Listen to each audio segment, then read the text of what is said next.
Bapak Ibu Saudara, selamat pagi, selamat berbakti, dan selamat mendengarkan firman Tuhan.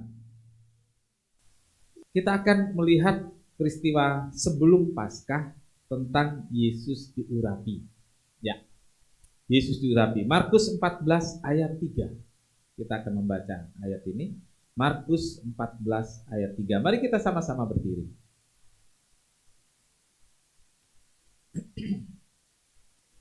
Baik, kita membaca dari alamatnya. Mulai. Markus 14 ayat 3. Ketika Yesus berada di Betania, di rumah Simon si Kusta, dan sedang duduk makan, datanglah seorang perempuan membawa buli-buli pualam berisi minyak narwastu murni yang mahal harganya.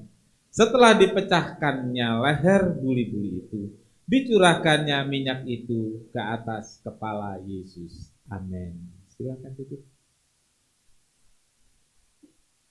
Berbahagialah setiap orang yang telah membaca, mendengar, dan melakukan firman Tuhan. Tuhan Yesus memberkati. Minggu lalu Bapak Ibu Saudara kita membaca ayat yang sama. Kita mengambil pokok pembahasan kita tentang siapa saudaraku? Simon si Kusta. Ya, Simon si Kusta. Dari namanya ada julukannya untuk mudah dikenal. Ya, jadi penting sekali mengidentifikasi siapa orang itu. Jadi dalam belajar Alkitab, ya kita harus bisa jelas siapa orang yang dimaksud. Ya, Simon, ada banyak Simon. Tapi Simon siapa? Ada Simon Petrus, ada Simon orang Kirene, dan lain sebagainya ya. Yang kita pelajari kemarin adalah Simon si Kusta. Nggak enak ya? Simon si Kusta. Hari ini saudaraku, kita akan melihat tentang seorang yang mengurapi Yesus. Ya, seorang yang mengurapi Yesus.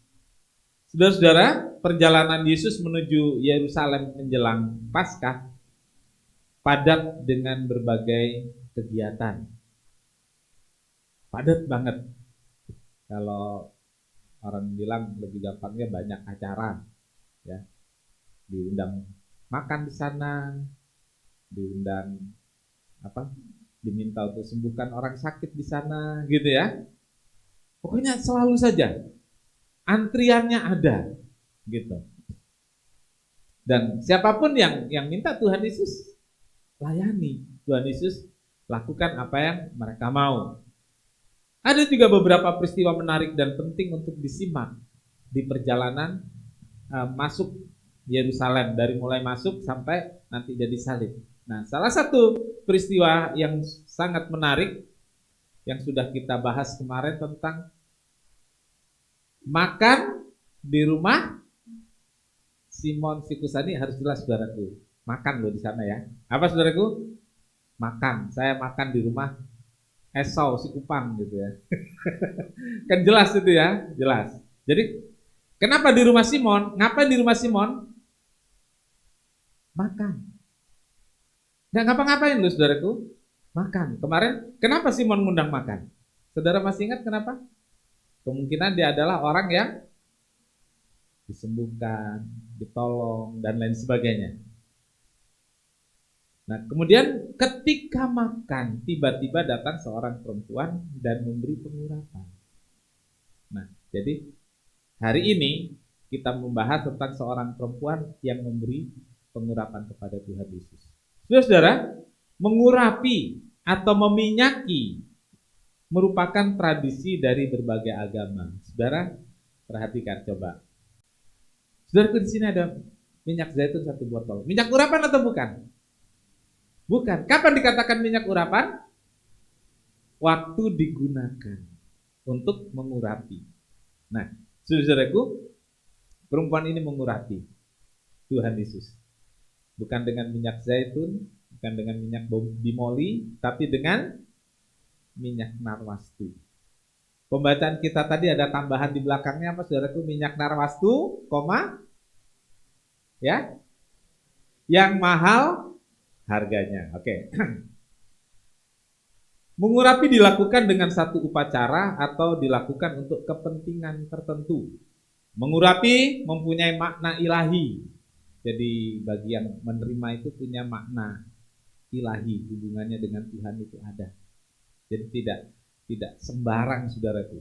Sehingga kita bisa merasakan satu hubungan khusus dengan Tuhan melalui benda yang namanya minyak urapan. Ya. Lain kali boleh nggak pakai air? Ketika nggak ada yang lain nggak apa-apa pakai air, begitu. Nah, saudaraku, bagi yang menerima itu juga semacam ada satu perasaan lega ya, atau juga itu jadi nilai rohani. Jadi ada nilai rohani di dalamnya. Sehingga orang yang diurapi itu punya tanggung jawab khusus untuk tugas yang sudah diberikan ketika dia diurapi untuk tugas apa. Dan itu dia punya tanggung jawab khusus. Karena sudah diurapi. Gitu ya. Diurapi, kalau sekarang ditahbiskan gitu ya, ditahbiskan. Lalu saudaraku, yang berbeda kali ini adalah pengurapan dilakukan oleh seorang perempuan dan bukan dalam satu upacara tertentu. Ini yang membedakan, saudaraku ya. Biasanya mengurapi itu imam, acara-acara tertentu, menjadi raja, atau mengurapi orang sakit, dan lain sebagainya. Kali ini saudaraku, perempuan dan bukan dalam satu upacara tertentu. Terlebih lagi saudara, tidak ada penjelasan dengan maksud dan tujuan untuk apa perempuan ini mengurapi Tuhan Yesus. Ya, nggak ada penjelasan apapun. Nanti Tuhan Yesus akan menjelaskan kemudian setelah diurapi. Beberapa hal kita akan lihat. Yang pertama, beberapa peristiwa pengurapan yang dialami Tuhan Yesus. Nah, ini harus jelas nih, ya. Peristiwa-peristiwa yang dialami Yesus. Yesus diurapi, harus jelas kita bedakan satu dengan yang lain. Setidaknya saudaraku, saya mencatat ada 3 pengurapan yang diterima oleh Yesus saat pelayanannya di bumi. Ada berapa saudaraku? 3.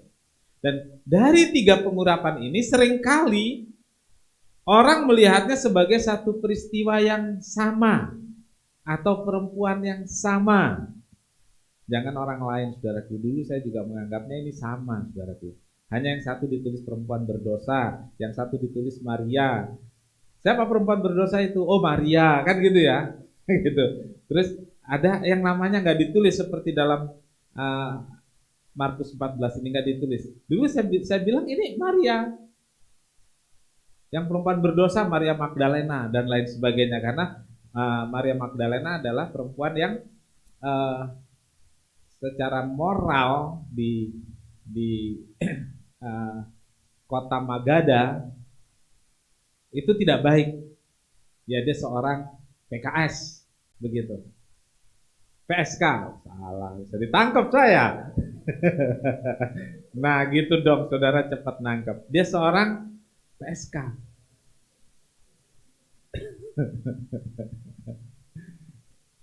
Saudara-saudara, karena dia berperilaku buruk, maka ada tulisan, ketika ada tulisan diurapi oleh seorang perempuan berdosa. Oh, ini pasti Maria dari Magadha yang disebut Maria Magdalena. Ternyata tidak seperti itu, saudaraku. Karena itu, saudaraku, kita melihatnya dengan membedakan beberapa hal. Membedakan tempat, ya, membedakan waktu, lalu kemudian kita membedakan orangnya. Dari kriteria ini, saudaraku, ternyata 3-nya beda. Jadi ada 3 pengurapan. Yang pertama, saudaraku, Lukas 7 ayat 36 sampai 37. Ya. Seorang Farisi mengundang Yesus untuk datang makan di rumahnya. Yesus datang ke rumah orang Farisi itu lalu duduk makan. Di kota itu ada seorang perempuan yang terkenal sebagai seorang berdosa. Ketika perempuan itu mendengar bahwa Yesus sedang makan di rumah orang Farisi itu, datanglah ia membawa sebuah buli-buli pualam berisi minyak wangi. Ya. Nah, saudaraku, Yesus diundang makan oleh seorang Farisi. Ini orang yang bertentangan, saudaraku. Jadi kalau Yesus diundang oleh orang yang menolong, itu hal yang wajar lah, namanya udah ditolong pasti ada rasa terima kasihnya. Kalau sudah ditolong nggak ada terima kasihnya, ya kalau sekarang saya bilang wajar juga lah, apalagi Pak Pendeta, karena Pak Pendeta memang melaksanakan saja. Terima kasihnya kepada siapa, saudaraku? Terima kasih kepada yang mengutus, terima kasih juga kepada yang diutus. Dan itu wajar, saudaraku. Tapi kalau ini orang Farisi, ini lawan loh, saudaraku. Orang Farisi itu nggak suka ngundang makan, saudaraku. Orang undang makan itu nggak sembarangan, saudaraku. Orang tertentu, ya, orang yang sudah kenal baik, kalau lawan diundang makan, musuh diundang makan, ini ada maksud tertentu. Jangan-jangan makanannya diapain, saudaraku? Dan yang terjadi adalah ketika duduk di sana, datang seorang perempuan mengurapi Yesus. Saudaraku, peristiwanya terjadi, garis bawah ini, peristiwa ini terjadi di Israel Utara, di Galilea. Nah, ini kejadiannya. Dan itu peristiwa jauh sebelum Paskah, gitu. Jadi di Galilea, dan perempuannya disebut perempuan berdosa, dan peristiwanya jauh sebelum Paskah. Yang kedua, saudaraku, ada catatan di Yohanes 12 ayat 1 sampai 3. Ya, Yohanes 12 ayat 1 sampai 3. Di sana dikatakan 6 hari sebelum Paskah. Berapa hari, saudaraku? 6 hari sebelum Paskah. Dekat sekali. Yesus datang ke Betania, tempat tinggal Lazarus. Yesus datang ke tempat tinggal Lazarus yang dibangkitkan Yesus dari antara orang mati. Di situ diadakan perjamuan untuk dia, dan Marta melayani, sedang salah seorang yang turut makan dengan Yesus adalah Lazarus. Maka Maria mengambil setengah kati minyak narwastu murni yang mahal harganya, lalu meminyaki kaki Yesus dan menyekanya dengan rambutnya. Dan bau minyak semerbak di seluruh rumah itu. Saudaraku, dalam perjalanan ke Yerusalem, Yesus singgah. Jadi perjalanan Yesus ini ada tempat-tempat tertentu dia mampir, saudaraku. Dan ini adalah tempat orang yang pernah ditolong, misalnya tempat Lazarus, karena Lazarus pernah dibangkitkan dari orang mati. Jadi kalau lewat gitu mampir, ya. Kalau lewat mampir. Lalu kalau mampir ngapain, saudaraku? Ini kok ngapain nih ngomongin makan terus? Saudaraku, saat Yesus mau ke Yerusalem, ini perjalanan terakhir. Yesus mampir di rumah Lazarus. Dan jelas banget di sini dikatakan 6 hari sebelum Paskah, Yesus datang ke Betania, tempat tinggal Lazarus yang dibangkitkan. Jadi identitas pemilik rumahnya jelas siapa, saudaraku? Lazarus. Yang tadi pemilik rumah siapa? Simon, orang Farisi. Yang ini rumahnya Lazarus. Nah, di situ waktu makan Yesus diurapi oleh kakaknya, kakak sulungnya, yaitu Maria. Ya, diurapi oleh Maria. Peristiwa ini terjadi 6 hari sebelum Paskah. 6 hari sebelum Paskah. Dan tempatnya, saudaraku, kotanya Betania, Israel Selatan. Tadi Israel mana, saudaraku? Utara. Ini selatan, saudaraku. Nah, kemudian yang ketiga, saudaraku, ayat pembacaan kita tadi Markus 14 ayat 3.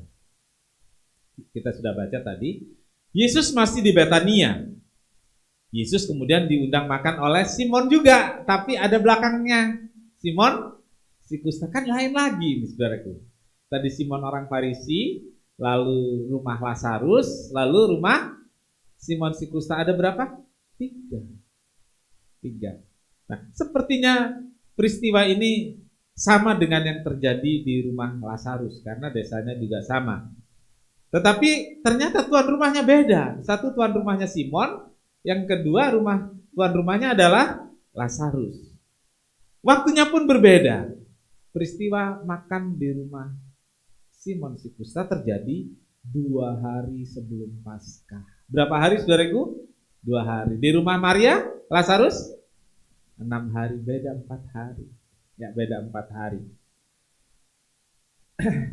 Nah, kemudian saudaraku, perempuan yang mengurapi ini tidak dituliskan nama atau identitasnya. Enggak ada namanya, saudaraku.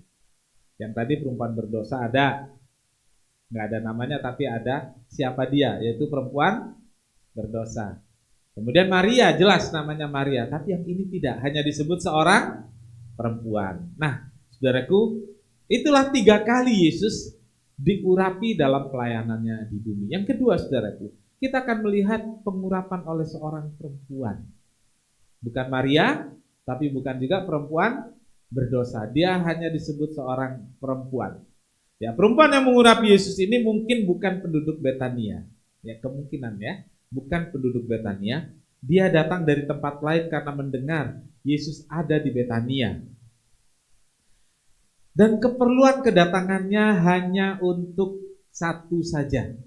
Ya, mengurapi Yesus. Ya, mengurapi Yesus. Ya, sekali lagi pasti ada sebabnya. Kenapa dia mengurapi? Maria mengurapi karena merasa adiknya sudah ditolong. Orang berdosa, perempuan berdosa mengurapi Yesus, sangat mungkin karena merasa sudah ditolong, diampuni dosa-dosanya.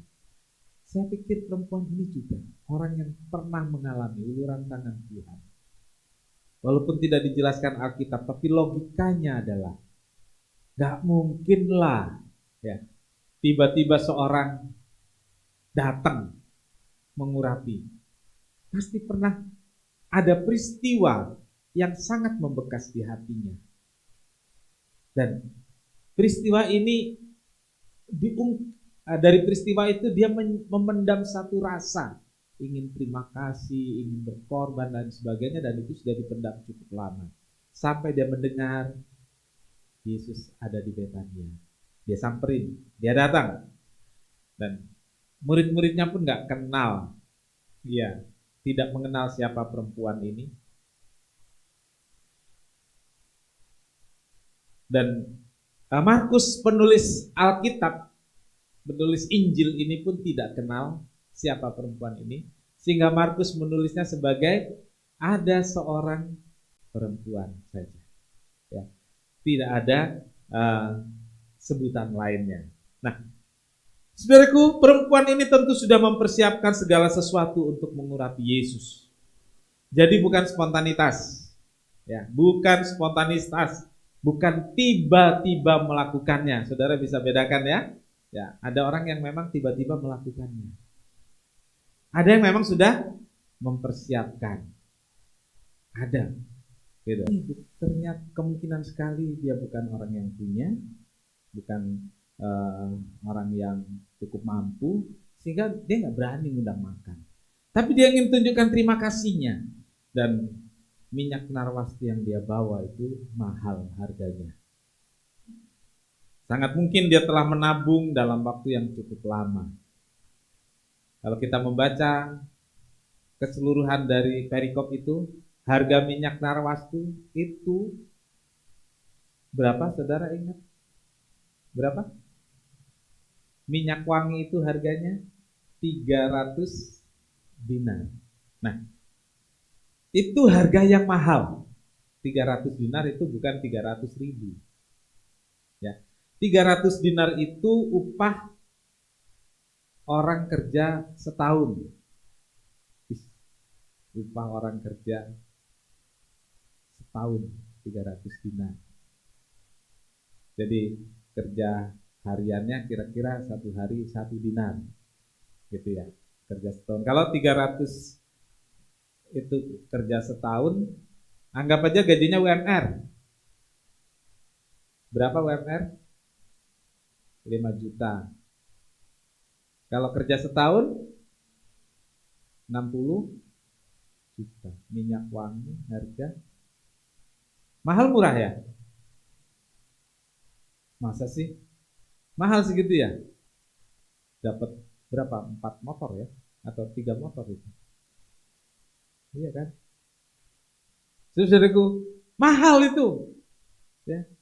Kerja setahun hanya buat beli minyak wangi. Dia nabung.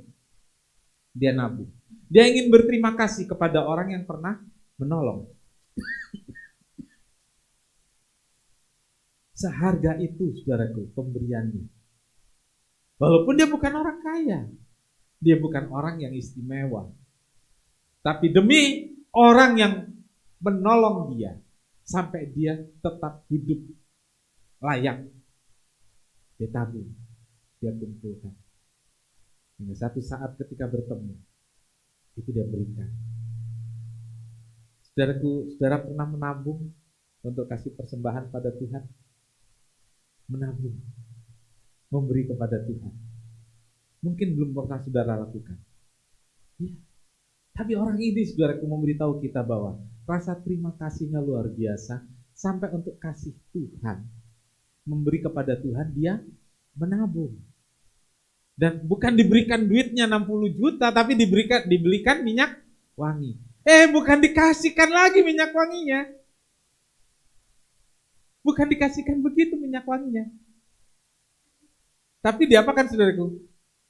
Dipecahkan. Jadi yang mahal itu, yang buat dia berharga itu, dia seolah-olah memberitahu di hadapan Tuhan gak ada artinya. Cuma dipecahkan aja, dibuang. Saudaraku, ngerti saudara? Seringkali kita kepada Tuhan itu seolah-olah kita sudah udah oke banget gitu ya. Kalau memberi udah yang paling banyak lah. Kalau kerja udah yang paling capek lah. Udah jadi si paling capek, si paling kaya, si paling apa lagi? Si paling berjasa, si paling apa lagi? Sepertinya begitu kita ini, saudaraku. Tapi perempuan ini mengajarkan kepada kita yang capek-capeknya kita, mahal-mahalnya kita, jasa-jasanya kita yang banyak, tidak ada artinya di hadapan Tuhan. Cuma dipecahkan sia-sia seolah-olah. Ya, seolah-olah begitu. Nah, saudaraku, tapi ini yang perlu kita perhatikan. Yang dilakukan perempuan ini adalah rasa terima kasih yang tulus kepada Yesus yang telah berjasa menolongnya. Minyak wangi yang mahal itu adalah bentuk kesungguhan hati dan rasa terima kasih maksimal. Ya. Jadi saudaraku, minyak wangi yang mahal harganya itu merupakan bentuk terima kasih yang maksimal. Tiap orang beda-beda. Tapi punya maksimalnya masing-masing. Kan begitu ya? Punya maksimalnya masing-masing. Dan itulah yang kita bawa. Itulah yang kita berikan kepada Tuhan. Maksimal yang bisa kita berikan. Dan saudaraku, ia melakukan yang terbaik. Karena Tuhan Yesus bilang, perempuan ini telah melakukan yang terbaik bagiku. Terbaik bagi Tuhan. Yesus sendiri yang ngomong, saudaraku. Perempuan ini telah melakukan yang terbaik bagiku. Yang terbaik bagi Tuhan. Jadi saudaraku, persembahannya bukan asal-asalan. Pemberiannya bukan yang kaleng-kaleng. Pemberiannya yang maksimal yang bisa diperbuat dan bagi Tuhan itu terbaik. Dan ayat berikutnya dari Markus 14 ayat 1 sampai 9 yang kita sudah baca. Ia melakukan apa yang dapat dilakukannya. Ya. Ini bagus banget saudaraku. Ia melakukan apa yang dapat dilakukannya. Ia melakukan apa yang dapat dilakukannya. Itu dulu poinnya saudaraku. Saudaraku, Yesus berkata, Dia yang paling bisa dia lakukan itu, saudaraku. Nah, semua ini dilakukan, lalu Tuhan Yesus bilang apa, saudaraku?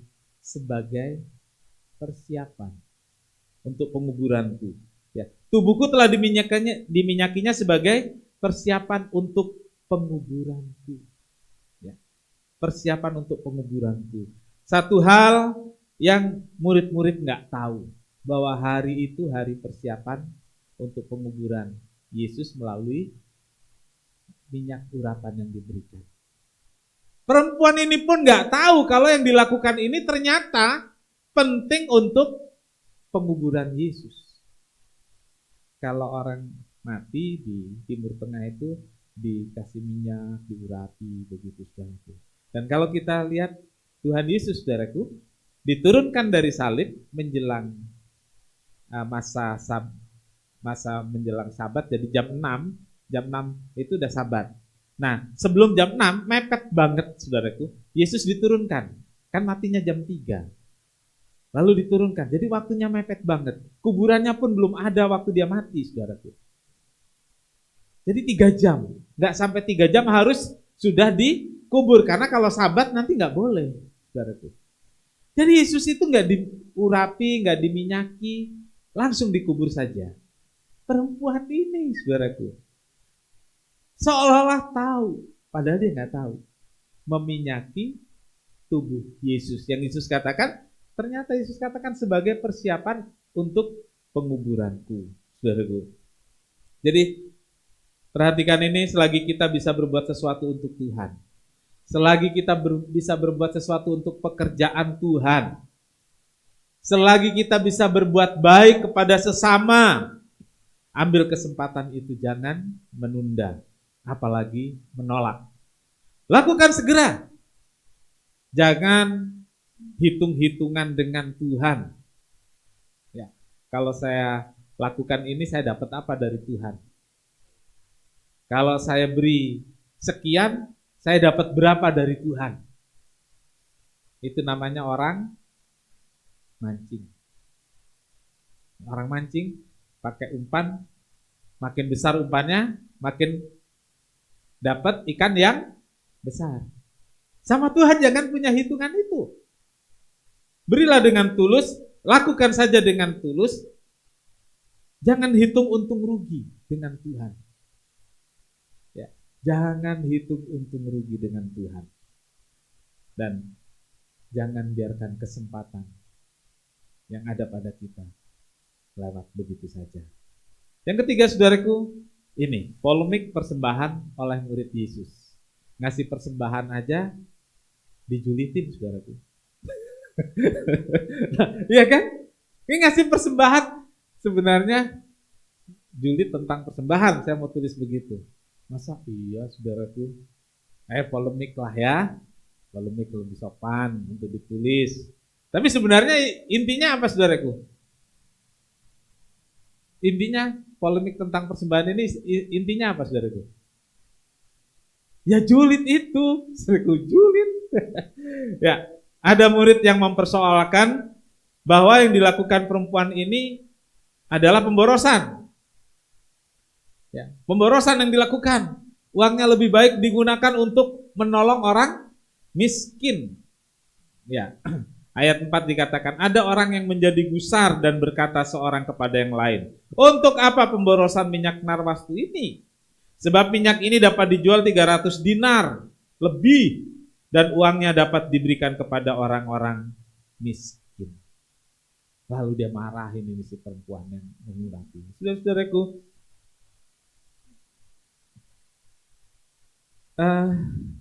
tapi Yesus sendiri menjawab, saudaraku, bahwa orang ini melakukan perbuatan yang baik. Ya. Tetapi Yesus berkata, biarkanlah dia. Mengapa kamu menyusahkan dia? Ia melakukan suatu perbuatan yang baik padaku. Ia melakukan satu perbuatan yang baik kepada siapa? Kepada Tuhan.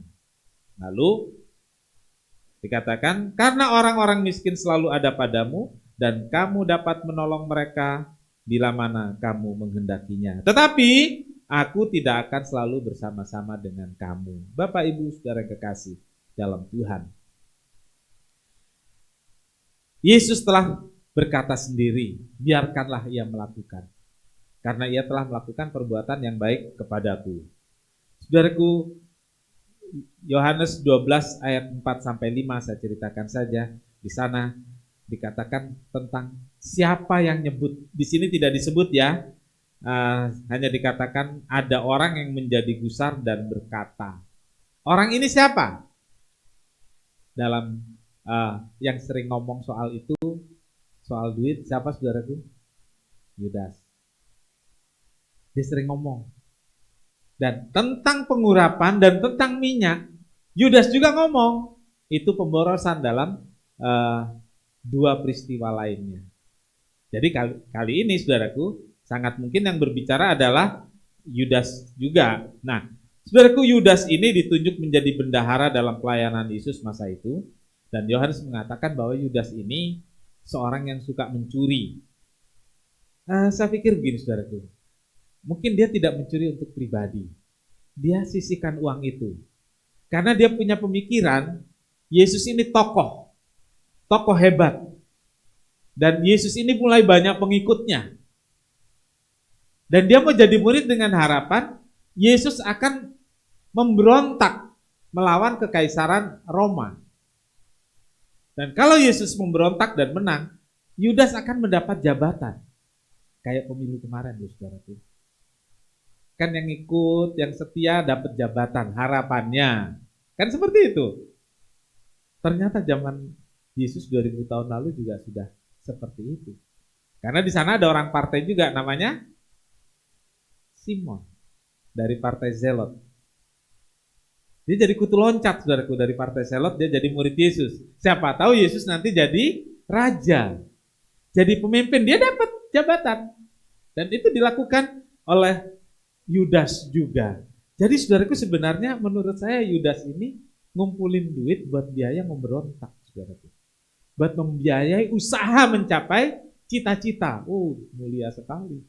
Gitu ya. Mulia sekali. Memang itu saudaraku. Saya tidak melihat orang mengungkap itu. Tapi hari ini saya ingin katakan, Yudas tidak mencuri untuk pribadi. Dia berusaha kumpulin duit untuk dana. Nanti kalau terjadi Yesus melawan pemimpin Romawi, ada uang untuk membiayainya. Jadi begitu lihat ada minyak 300 dinar, mahal loh, 60 jutaan gitu ya kira-kira. Langsung pikirannya, buat dana yang disimpan kan lumayan banget gitu ya. Nah, memang Yudas ini berharap agar Yesus membangun kerajaan jasmani. Saudaraku, lalu kita lihat sini, perkataan Yesus yang memuji perbuatan perempuan ini bukan mengajarkan kepada saya dan saudara agar tidak peduli kepada orang miskin. Perhatikan itu. Yesus puji perbuatan perempuan ini. 300 dinar dibuang sia-sia sepertinya. Kan seperti itu. Buat Yesus, dia bilang ini persiapan penguburan saya, penting. Tapi di mata murid yang lain, ini pemborosan. Lebih baik buat siapa saudaraku katanya? Buat orang miskin.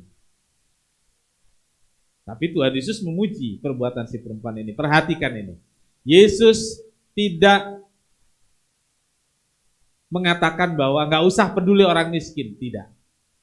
Tapi ini masalah prioritas. Waktunya Tuhan sudah dekat, singkat. Tuhan tahu itu waktunya singkat. Murid-muridnya tahu. Dan perempuan ini juga nggak tahu, tapi dipakai Tuhan untuk melakukan pengurapan.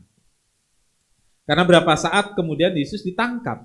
Dan beberapa saat kemudian Yesus mati disalibkan. Tetapi saudaraku, orang miskin selalu ada di sekitar murid-murid. Kapan saja bisa. Tapi untuk Yesus hanya terbatas. Kalau itu cuma 2 hari sebelum Paskah, berarti kan udah 2 hari saja sebelum Paskah.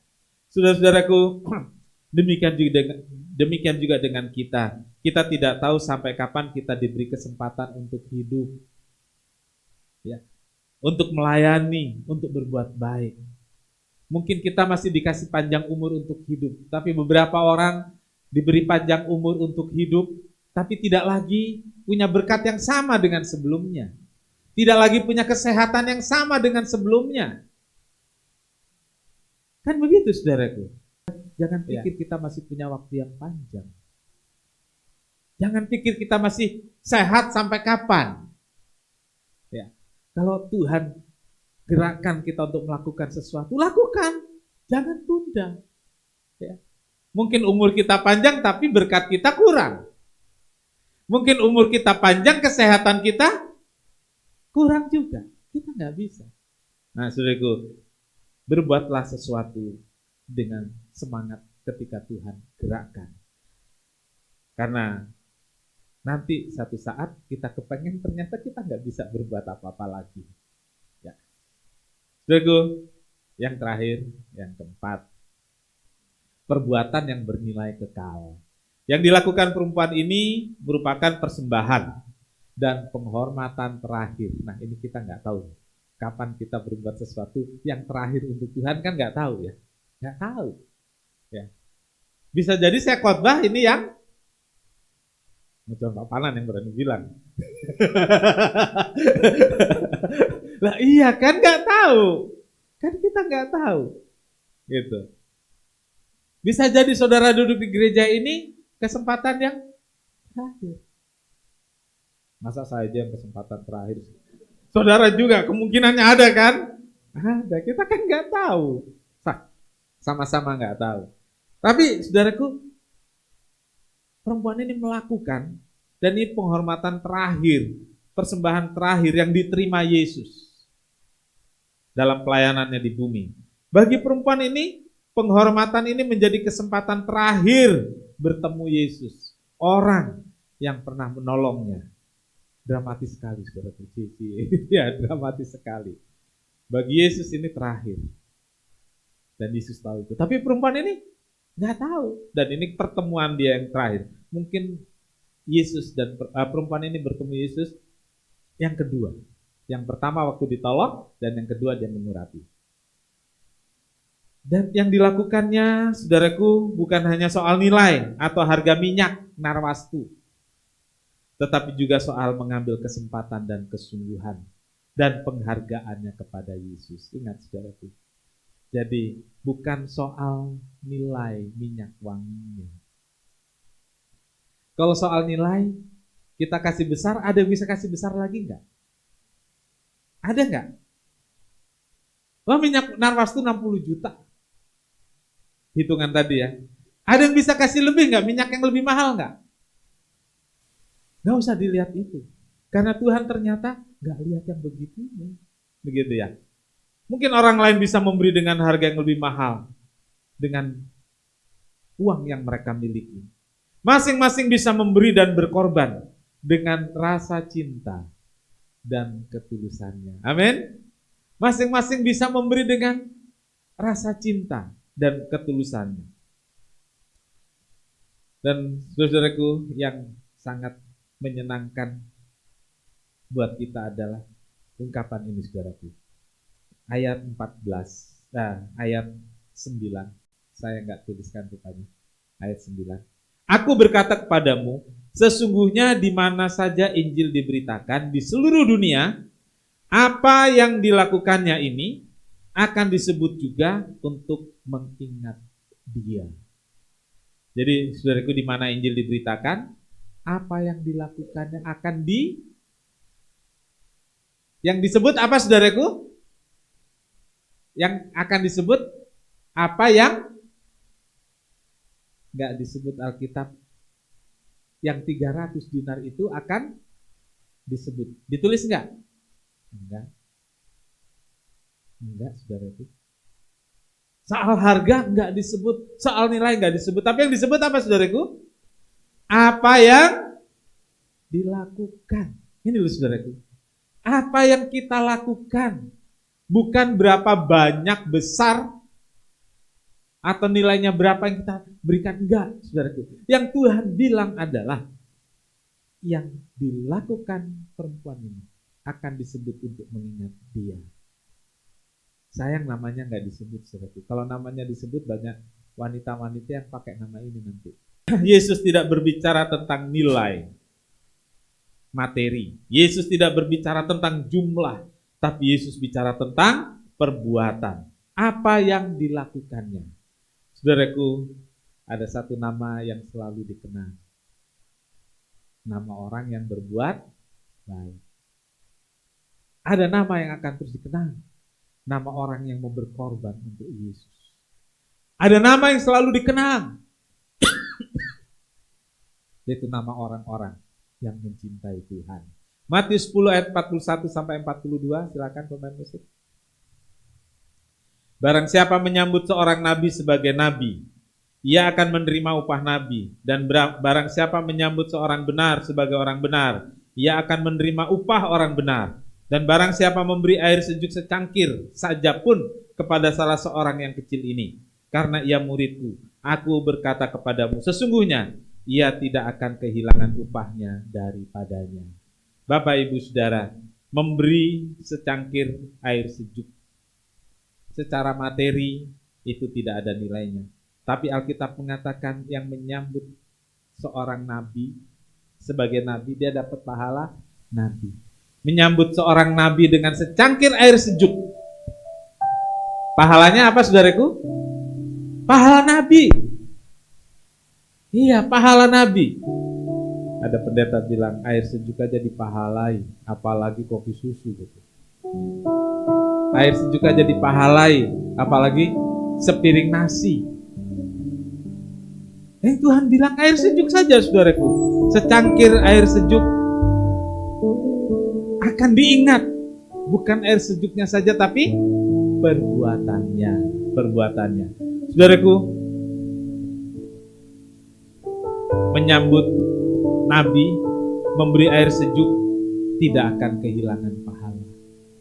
Tidak akan kehilangan pahala. Persembahan, perbuatan baik bernilai kekal. Apa yang saudara berikan pada Tuhan, apa yang saudara perbuat untuk Tuhan, bernilai kekal. Para pelayan-pelayan melakukan ini semua punya nilai kekal. Saudara beribadah, saudara mempersembahkan, begitu kolekte, persepuluhan, persembahan untuk Paskah, semua bernilai kekal. Dan Tuhan ingat itu semua. Dan Tuhan catat itu semua, dan ada balasan yang akan kita terima.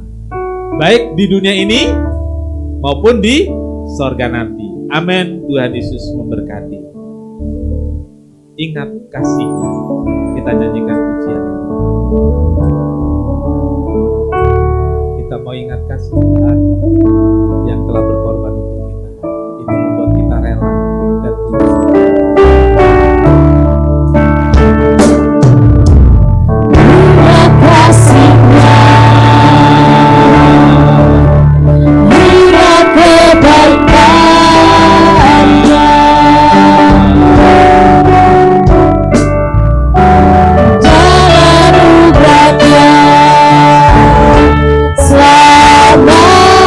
Selamat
kasih-Mu Tuhan kami boleh ada sampai pada saat ini. Tiada kata yang terucap dari mulut kami Tuhan, dari hati kami, selain mengucap syukur dan terima kasih atas kasih-Mu yang itu besar dalam kehidupan kami, yang sudah menyelamatkan hidup kami Tuhan, yang sudah menolong hidup kami sampai saat ini Tuhan. Terima kasih Tuhan Yesus buat kasih-Mu. Terima kasih juga buat berkat firman-Mu yang sudah mengingatkan kami, menegur kami Tuhan Yesus. Tuhan, terima kasih Tuhan Yesus. Selagi masih ada waktu Tuhan, biarlah kami boleh melakukan apa yang terbaik kepadamu Amen. Tuhan, tolong kami Tuhan Yesus, mampukan kami Tuhan untuk melakukan apa yang Tuhan kehendaki dalam kehidupan kami. Terima kasih Tuhan Yesus buat berkat firman-Mu Tuhan. Kami sangat membutuhkan Engkau Tuhan dalam perjalanan hidup kami. Kami sangat memerlukan Engkau ya Bapa, sehingga hidup kami Tuhan menjadi satu kehidupan yang memuliakan Engkau. Amen. Terima kasih Tuhan.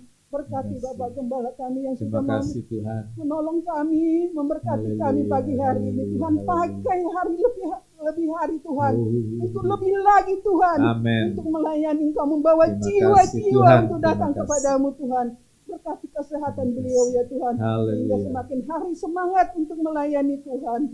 Terima kasih Tuhan, terima kasih. Terpujilah Engkau Bapa yang baik. Bapa di sorga, terima kasih banyak untuk waktu yang Tuhan beri untuk kami beribadah bersama.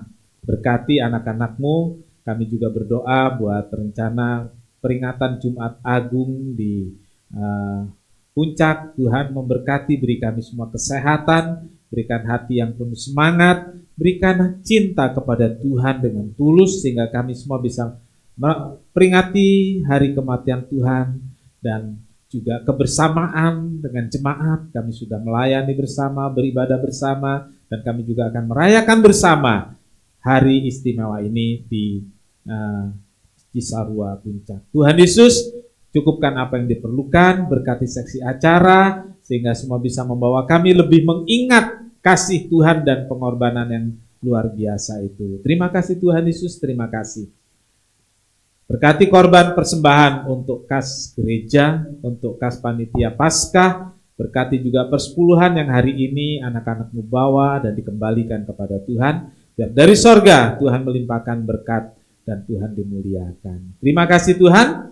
Tuhan memberkati Engkau dan melindungi Engkau. Tuhan menyinari Engkau dengan wajah-Nya dan memberi Engkau kasih karunia. Tuhan menghadapkan wajah-Nya kepadamu dan memberi Engkau damai sejahtera. Saudara kekasih, terimalah berkat dan damai sejahtera dari Allah Bapa, kasih karunia dari Tuhan Yesus Kristus, dan persekutuan Roh Kudus serta kita sekarang sampai selamanya.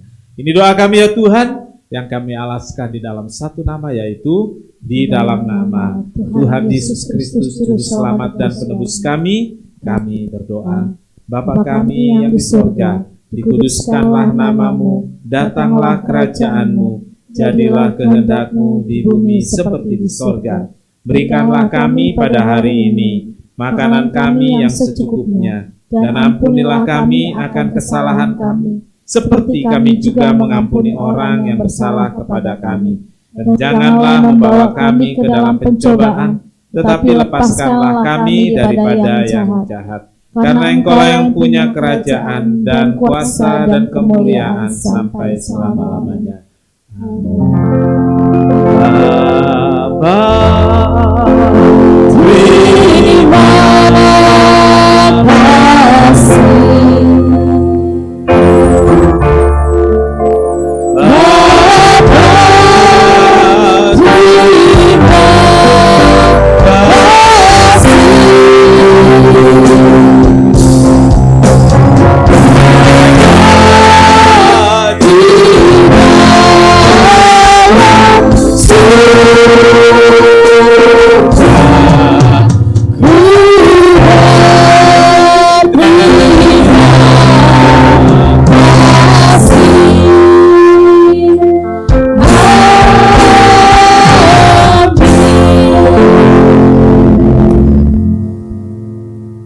Sekian kebaktian, selamat pulang. Tuhan Yesus memberkati.